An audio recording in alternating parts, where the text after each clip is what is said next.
Pavel Muñoz, como secretario de Planificación e integrante del Comité de Deuda, es coautor del diseño del plan de gobierno y del modelo económico correísta. La mayoría inicial de la Asamblea 2017 de 2021 le confió la presidencia de la Comisión Legislativa del Régimen Económico y Tributario. En consecuencia, es un profundo conocedor de la crisis fiscal, de sus evoluciones, involuciones y revoluciones. Pavel Muñoz, asambleísta de la bancada correísta. Buen día, bienvenido a Contacto Directo.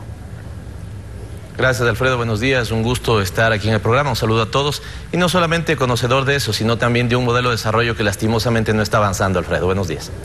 Buenos días. ¿Qué opina del proyecto urgente? ¿Es como los proyectos troles de Correa? ¿Soluciona la crisis o solo bachea el déficit fiscal? Proyecto muy peligroso, Alfredo, para la economía ecuatoriana, proyecto que debe ser analizado con mucho cuidado, proyecto desde mi punto de vista más irresponsable, que tiene más de 400 artículos, busca reformar 22 leyes de solamente un mes y que contiene algunas cosas que son absolutamente perjudiciales para la economía ecuatoriana. Yo he traído unos 10 puntos sobre los cuales no valdría la pena aprobar este proyecto, incluso creo que debería ser declarado prontamente inconstitucional. Seguramente en la conversación podrán ir saliendo algunos de ellos, pero me parece que en términos generales, Alfredo, vuelve una carga tributaria sobre la ciudadanía. Hay 106 artículos que se refieren al tema tributario, pero lo más importante está en perder capacidades que el Estado las debería tener, independientemente de si un gobierno decide utilizarlas o no, pero un Estado sí debería tener para cuidar a una economía tan sensible como la economía dolarizada. Déjeme ponerle dos ejemplos nada más, Pero no se Alfredo. toca la Constitución, solo reforman las leyes. O sea, realmente no son constitucionales. Pero cuando usted, por ejemplo, pretende eliminar la autonomía del Banco Central, se convierte en una inconstitucionalidad. Cuando usted, por ejemplo, quita el carácter de obligatoria a la planificación nacional para que sea nada más que indicativo al propio sector público, está cometiendo una inconstitucionalidad. Y en ese sentido, Alfredo, son temas que hay que cuidar. Fíjese, déjeme citarle nada más lo que dice el propio viceministro de Finanzas. Ciertas reformas no cuentan con la estimación del impacto fiscal. Se deberá realizar la cuantificación en el momento en el que se apliquen las medidas. Esto es una profunda irresponsabilidad, Alfredo. Tanto así que a mí me parece que el Consejo de Administración Legislativa, escuchando y viendo esto, no debió haber calificado ese proyecto, porque ¿qué es lo que establece la ley, Alfredo? Que toda iniciativa legal, más aún si es económica y peor si es de carácter urgente, debería tener una clara estimación de sus impactos. Si no tiene una clara estimación de sus impactos y las propias autoridades nos dicen el momento en el que apliquemos estas medidas veremos sus impactos, me parece que ahí debemos analizar con mucha sensibilidad. No de manera, digamos, muy fortuita, si usted quiere, líderes políticos de diferentes tendencias políticas hemos levantado una alerta sobre este proyecto. Fíjese la votación que ha tenido el propio Partido Social Cristiano. Seguramente en la próxima entrevista el asambleísta Kronfeld explicará algunas de sus razones. Serán de orden distinto seguramente, pero llegan a una misma conclusión. Cuidado y tenemos un problema. Vamos a las soluciones. Una solución elemental para quien debe mucho y no le alcanzan sus ingresos es recortar gastos. El gobierno no lo hace. La masa salarial que usó Correa ha sido convertida en un problema social de desempleo en Quito. Su desinfle no lo quieren ni los candidatos presidenciales de derecha, por temor a perder votos.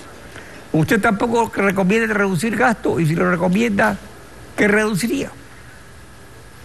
Pero, Alfredo, primero demos un dato general sobre la generación de empleo en el país, porque a mí me parece que muchas veces sí aparece de manera un poco dogmática esa idea de que tenemos un Estado en términos de personal sobredimensionado.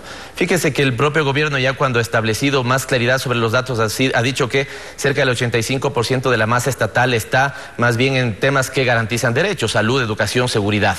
9 de cada 10 empleos que se generan no son satisfactorios. La gente tiene que utilizar sus ahorros para educación, salud, seguridad, vivienda. Una cosa es que se tenga que trabajar en la mejoría de la calidad y otra cosa es que se tenga que eliminar ese derecho, Alfredo. Eso son dos cosas absolutamente distintas. Pero le decía, fíjese lo que dice la propia Organización Internacional del Trabajo. De cada 10 empleos que se generan en el Ecuador, solamente 1 proviene del sector público y 9 provienen del sector privado.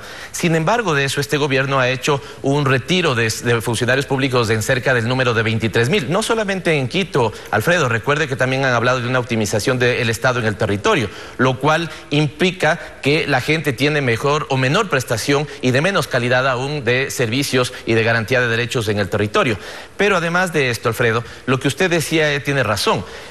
A pesar de que el discurso ha ido encaminado sobre, digamos, todo el diagnóstico que se ha hecho de déficit fiscal, el gobierno no ha reducido el gasto corriente, de hecho lo ha incrementado.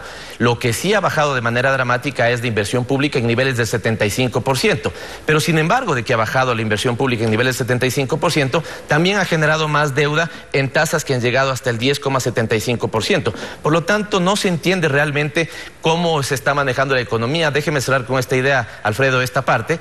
Este es el tercer proyecto de ley económica urgente en 2 años y medio. Esto significa que hemos tenido básicamente cada 9 meses un proyecto de ley económica urgente. ¿Por qué? Porque la política mató a la economía, porque no se ha administrado la economía. Me parece que fue en este propio medio de comunicación que uno de los políticos destacados del país ha dicho que economistas señalaron que había que sufrir impactos en lo económico mientras se llevaba adelante el proceso de descorreización. Ahí están los efectos. Ahora, si no se reduce masa salarial, ni se suprimen subsidios porque causa conmoción social, ni tampoco se asignan más impuestos. El problema más grave de la crisis es, sin duda, como usted se refirió, pagar la deuda con China.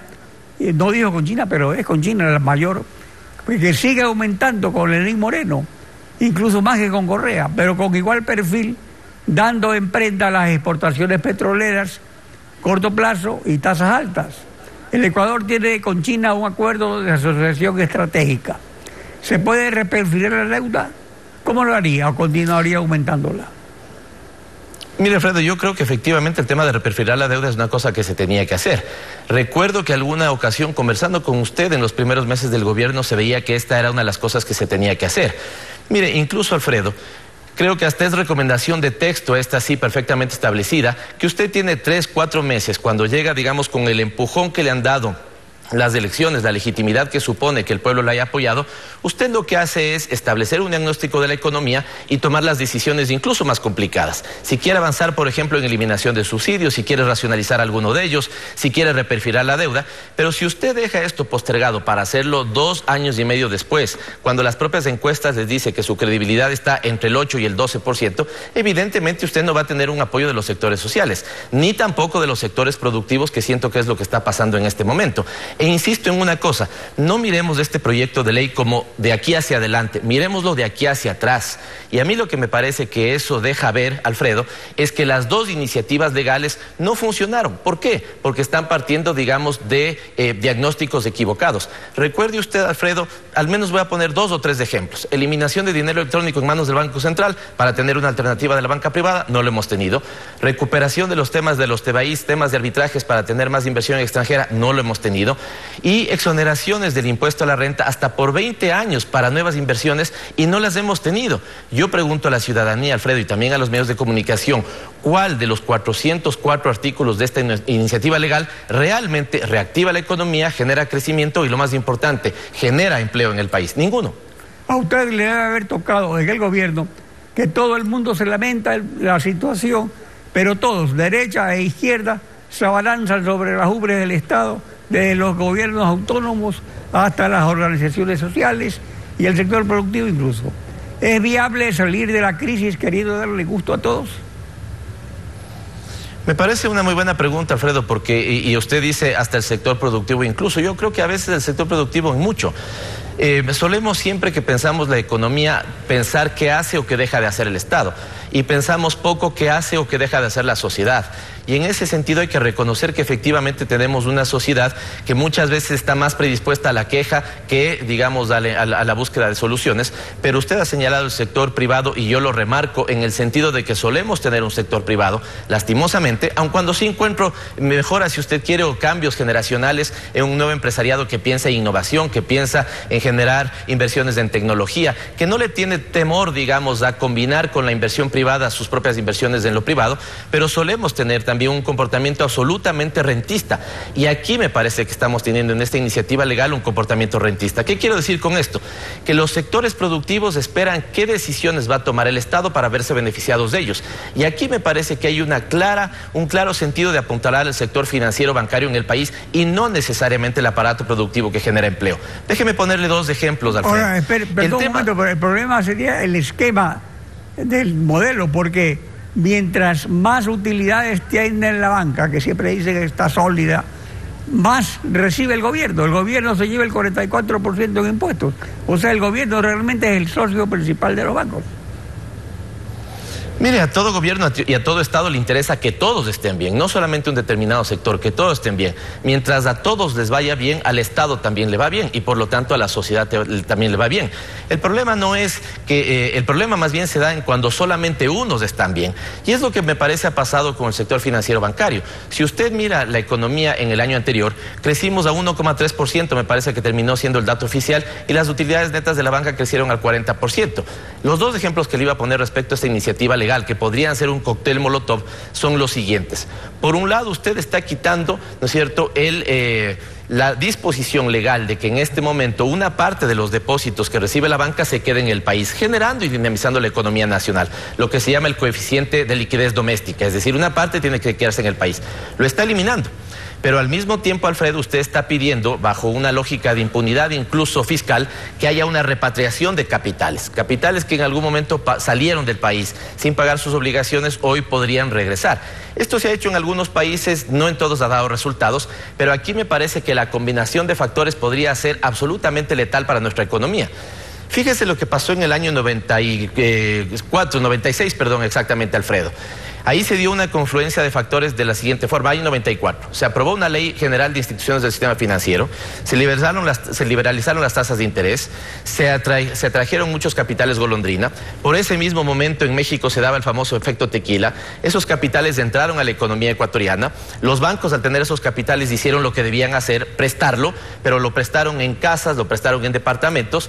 Con el primer tiro del conflicto bélico en el 95, esos capitales salieron y le generaron a la banca primero un gran problema de liquidez y luego un gran problema de solvencia. ¿Por qué le pongo este ejemplo? Porque aquí, digamos, habría que cuidar que esto no suceda. Si yo voy a generar una repatriación de capitales, llegan los capitales al país, usted está quitando el índice de liquidez doméstica, esos capitales podrían muy bien salir.